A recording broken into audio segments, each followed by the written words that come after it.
अस्सलाम वालेकुम friends, this is Pathan Nazim and welcome to hello learning academy. Friends, इस session में हम आरटीटी 2026 के लिए गुज़िश्ता इम्तिहानात में पूछे गए माहौलियाती मुताल्लिक़ के 10 सवालात वज़ाहत के साथ देखेंगे। लिहाजा 21 जून को आपका इम्तिहान कंडक्ट किया जाएगा। इसी को मद्देनज़र रखते हुए हेलो लर्निंग एकेडमी पर न्यू बैच स्टार्ट की गई हैं, जिसमें आपको डेली लाइव लेक्चर्स मिलेंगे। और अगर से आपका लाइव लेक्चर मिस हो जाता है तो रिकॉर्डेड फॉर्मेट में अवेलेबल रहेगा। उसी के साथ तमाम मज़ामीन के PDF नोट्स आपको दिए जाएंगे। 5000 plus MCQs and PYQs practice के लिए आपको दिए जाएंगे। तो फ्रेंड्स, एक पेपर के लिए फ़ीस 999 हमने रखा है, और अगर आप दोनों पेपर ज्वाइन करते हो तो 1299 इसकी फ़ीस है। अगर आप इंटरेस्टेड हो तो अभी जाकर प्ले स्टोर से हेलो लर्निंग एकेडमी एप्लीकेशन को डाउनलोड कीजिए और वहाँ से आप कोर्स ज्वाइन कर सकते हो। अदरवाइज़ अगर से आपको कोई इंक्वायरी करनी हो तो नीचे दिए गए नंबर पर व्हाट्सअप या कॉन्टैक्ट कर सकते हो। तो फ्रेंड्स, वक्त को ज़ाया ना करते हो, चलते हम क्वेश्चन की तरफ। क्वेश्चन है, इब्तदाई क़दीम ज़माने में ब्रू से लिखने के लिए आम तौर पर लोग कौन से दरख्त की छाल का इस्तेमाल किया करते थे? नंबर 1 पड़स, नंबर 2 साल, नंबर 3 कांचन, नंबर 4 पपायर्स। तो फ्रेंड्स, ब्रू से एक जो तो ये चमड़ी की तख्ती वगैरह होती है जिसके ऊपर जो तो लिखा जाता है, लिहाजा ब्रू से लिखने के लिए लोग पपायर्स का इस्तेमाल करते थे। Option number last correct answer रहेगा। नेक्स्ट क्वेश्चन है, भारत के पारसी समाज के कैलेंडर जंतरी को कौन सा तरीका कहा जाता है? नंबर 1 तपीती, नंबर 2 शाहिनशाही, नंबर 3 हिजरी और नंबर 4 पितर। तो फ्रेंड्स, भारत के पारसी समाज जो थे उसमें जो कैलेंडर इस्तेमाल किया जाता था उसको जंतरी कैलेंडर कहा जाता है, और वो कैलेंडर जो हुआ करता था लिहाजा वो शाहिनशाही कैलेंडर हुआ करता था। Option number second correct answer रहेगा। नेक्स्ट क्वेश्चन है कि वैदिक तहजीब के कौन से ग्रंथ में अद्वितीय नबातात के बारे में मालूमात दी गई? तो वैदिक जो तहजीब है उसमें ऋग्वेद है, सामवेद, अर्थवेद, चतुर्वेद, यजुर्वेद वगैरह वगैरह है। तो फ्रेंड्स, इसमें लिहाजा ऐसी जो तो वेद है कौन सी वेद है जिसमें अद्वितीय नबातात के बारे में इंफॉर्मेशन दी गई? लिहाजा फ्रेंड्स, जिस अद्वियात के बारे में जिस ग्रंथ में जिस उसकी जो वैदिक समाज की जो किताब है उसमें जो इंफॉर्मेशन दी गई है वो लिहाजा अथुर्वेद में दी गई, जिसमें अद्वियात के नबातात के बारे में मालूमात दी गई। Option number third correct answer रहेगा। नेक्स्ट क्वेश्चन है, अलजिब्रा ये नाम बुनियादी तौर पर कौन सी ज़बान का लफ्ज़ है? नंबर 1 अरबी, यहाँ पर जो तो अरबी है, नंबर 2 है यूनानी, नंबर 3 जर्मनी और नंबर 4 लातिनी। तो फ्रेंड्स, अलजिब्रा जो है ये लिहाजा अरबी ज़बान का लफ्ज़ है। अब ये बाय मिस्टेक जो है तो मिस्टेक हुआ है पेपर में, इसी तरीके से जो तो टाइप होकर आया, तो आपको करना यूँ इस तरीके से है कि बायलिंगुअल में जो है तो EVS का यानी कि एक क्वेश्चन पेपर रहेगा, यानी कि उसमें इंग्लिश में भी रहेगा और उर्दू में भी जो है तो क्वेश्चंस रहेंगे। लिहाजा अगर इस तरीके से मिस्टेक्स होता है तो आपको इंग्लिश वाला चेक कर लेना है कि किस तरीके से जो तो वहाँ पर फिल किया गया है, मेंशन किया गया है, और इंग्लिश का जो तो कंसीडर किया जाता है। तो यहाँ पर बाय मिस्टेक ये बहुत बड़ा मिस्टेक, क्योंकि एक मार्क यहाँ पर जो है तो स्टूडेंट्स का जाने के चांसेस है। लिहाजा ये गरबी इस तरीके से है, और इंग्लिश में अगर उसको देखा जाए तो वो अरबी आपको नज़र आ जाएगा। लिहाजा अरबी ज़बान का लफ्ज़ जो है तो अलजिब्रा अरबी ज़बान का लफ्ज़ है, और अरबी ज़बान से जो तो ये माखूज़ है। और अक्सर जो स्टूडेंट्स होते हैं अब लातिनी ज़बान के लफ्ज़ बहुत सारे सुन लेते तो लातिनी टिक करके आ जाते हैं, लिहाजा लातिनी नहीं बल्कि अरबी है, और यहाँ पर अरबी है। ये बाय मिस्टेक जो है तो पेपर में इसी तरीके से प्रिंट आउट में मिस्टेक हुआ है। लिहाजा नेक्स्ट क्वेश्चन है,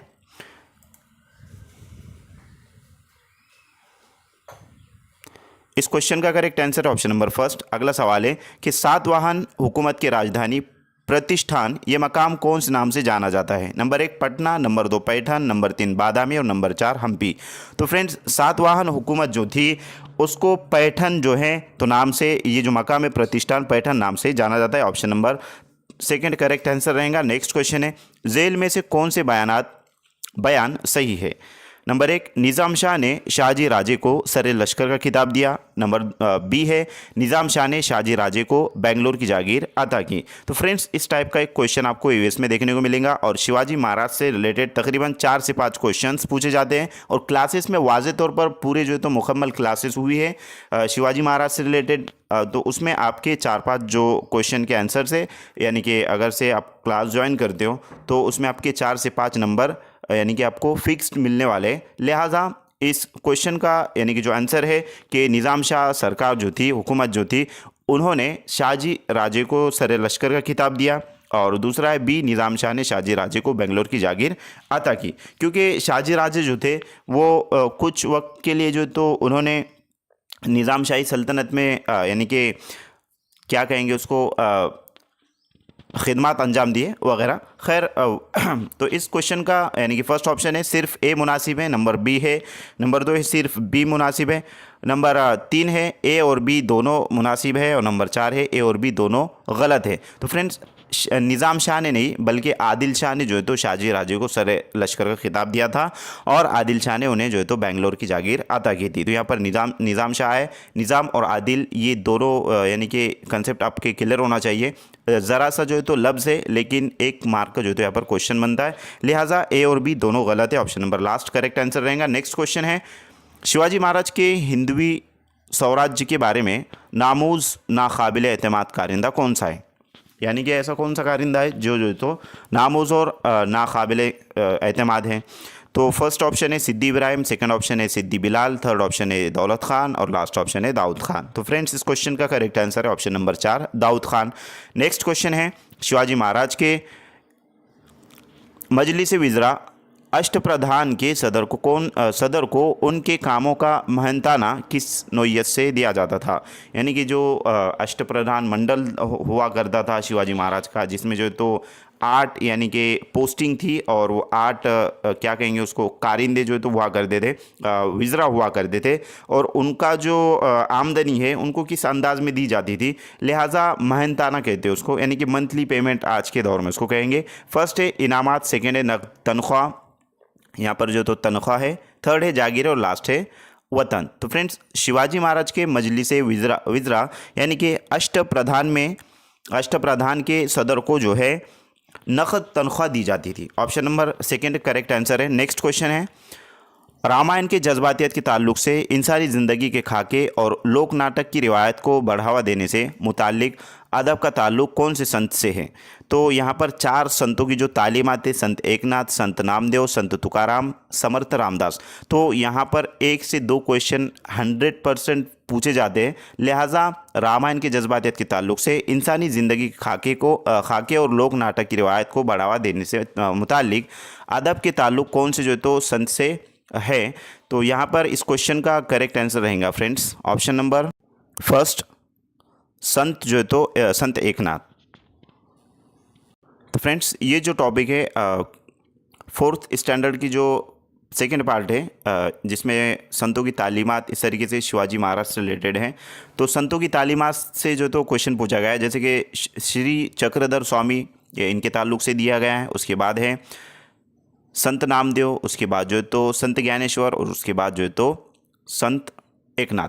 तो इस टॉपिक से क्वेश्चन पूछा गया है, लिहाजा संत तुकाराम के ताल्लुक से भी पूछा जा सकता है, और समर्थ रामदास से रिलेटेड भी जो है तो पूछा जाता है क्वेश्चन। तो ये टॉपिक आपका क्लियर होना चाहिए। ये नोट्स आपको क्लास ज्वाइन करने के बाद अवेलेबल हो जाएंगे, लिहाजा हम नेक्स्ट क्वेश्चन की तरफ चलेंगे। अगला सवाल है, इस क्वेश्चन का correct answer option number first संत एकनाथ। नेक्स्ट क्वेश्चन है शिवाजी महाराज की रस्म ताजपोशी के मौके पर श्री राजा शिव छत्रपति ये अल्फाज नक्श किए हुए कौन से सिक्के ढाले गए। नंबर 1 सोने का हो, नंबर 2 सोने की मोहरे, नंबर 3 चांदी का हो, नंबर 4 चांदी की मोहरे।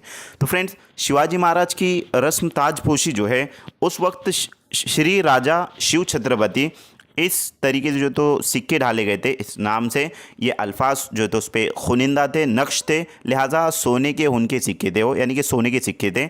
Option number first correct answer रहेगा।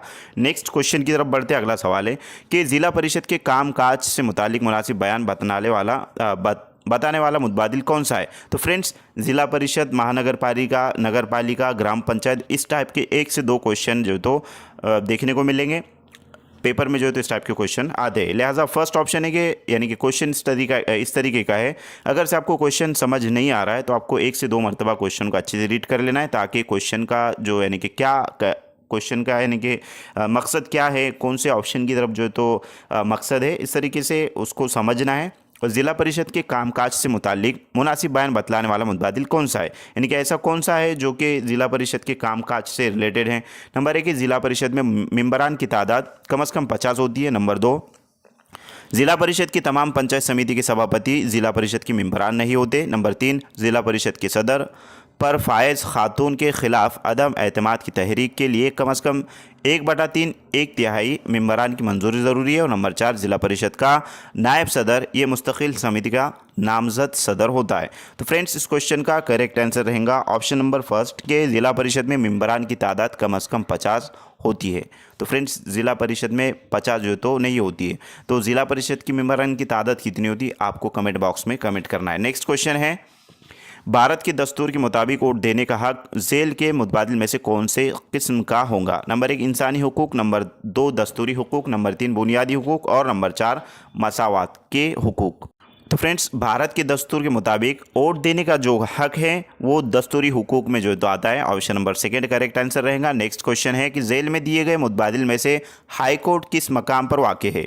Number 1 Daspur, number 3 Imphal, number 2 Imphal, number 3 Itanagar, number 4 Thiruvananthapuram. तो फ्रेंड्स, हाई कोर्ट जो है लिहाजा वो इम्फाल में है। Option number second right answer रहेगा। नेक्स्ट क्वेश्चन है, अक़वाम मुत्तहिदा UNO से मुतालिक कौन कौन सी तंजीमों के सदर मकाम जेनुआ शहर में वाक़ है? नंबर 1 तालीमी, साइंसी और तहज़ीबी तंजीम का इदारा, नंबर 2 आलमी सेहत की तंजीम का इदारा, नंबर 3 बैनुल अक़वामी एटमी तवानाई का कमीशन का इदारा, नंबर 4 ग़िज़ा और ज़राअत की तंजीम का इदारा। तो फ्रेंड्स, अक़वाम मुत्तहिदा यानी कि UNO से रिलेटेड इस टाइप का एक क्वेश्चन जो तो 100% पूछा जाता है। लिहाजा जेनुआ शहर में कौन सा जो तो कौन कौन सी तंजीमों के सदर मकाम जेनुआ शहर में इस तरीके से पूछा गया है। तो फ्रेंड्स, आलमी सेहत की तंजीम का इदारा यानी कि WHO वर्ल्ड हेल्थ ऑर्गेनाइजेशन ये जेनुआ शहर में वाक़। Option number second correct answer रहेगा। नेक्स्ट क्वेश्चन है, तो ये जो क्वेश्चन है फ्रेंड्स, यूनेस्को जिसको जो तो united nations educational scientific and cultural organisation कहते हैं। WHO means world health organisation, IAEA means international atomic energy agency और FAO means food and agriculture organisation. अगला सवाल है कि कपड़ों से मुतालिक ग्रुप में शामिल नहीं होने वाला मुतबादिल कौन सा है? नंबर 1 कांजीवरम, नंबर 2 कड़ेल, नंबर 3 शोलापुरी, नंबर 4 पीताम्बरी। तो फ्रेंड्स, ग्रुप में शामिल नहीं होने वाला मुतबादिल पूछा गया है, लिहाजा इस टाइप का क्वेश्चन आपको पूछा जा सकता है। कांजीवरम, कड़ेल, शोलापुरी और पीताम्बरी। तो फ्रेंड्स, इस क्वेश्चन का करेक्ट आंसर है ऑप्शन नंबर 3 शोलापुरी। तो मैं उम्मीद करता हूँ कि आपको ये वीडियो अच्छा लगा होगा और तमाम तर क्वेश्चंस आपको समझ में आ गए होंगे। अगर किसी का कोई डाउट है, किसी को कोई क्वेश्चन करना है तो कमेंट बॉक्स में ज़रूर जो है तो कमेंट कीजिए। अगर आपको वीडियो अच्छा लगे तो एक लाइक ज़रूर कीजिए। अपने फ्रेंड सर्कल में ज़्यादा से ज़्यादा इस वीडियो को शेयर कीजिए। और अगर आपने अभी तक फॉर्म फिल नहीं किया है तो जल्द से जल्द फॉर्म फिल करवा लीजिए। ये गोल्डन अपॉर्चुनिटी जो है तो है तमाम टीचर हजरात के लिए जो महाराष्ट्र से बिलोंग करते हैं, चाहे आप अपियर स्टूडेंट हो, चाहे जो तो आप DED BED क्वालिफाइड हो, 8-10 साल जो तो आपको एग्ज़ाम के यानी कि आपने देखा नहीं है, एग्ज़ाम दिया नहीं है और DED BED की आपको 8-10 साल हुए हैं, जो भी है जैसा भी है, आपको हेलो लर्निंग एकेडमी पर मुकम्मल गाइडेंस किया जाएगा, पर्सनल गाइडेंस भी आपको किया जाएगा। तो फ्रेंड्स, इस वीडियो को ज़्यादा से ज़्यादा शेयर कीजिए। मिलते हैं हम नेक्स्ट टाइम नेक्स्ट वीडियो में। आज के लिए इतना काफ़ी है। Thank you for watching and listening my video. Thank you very much Indeed for your cooperation and have a nice day.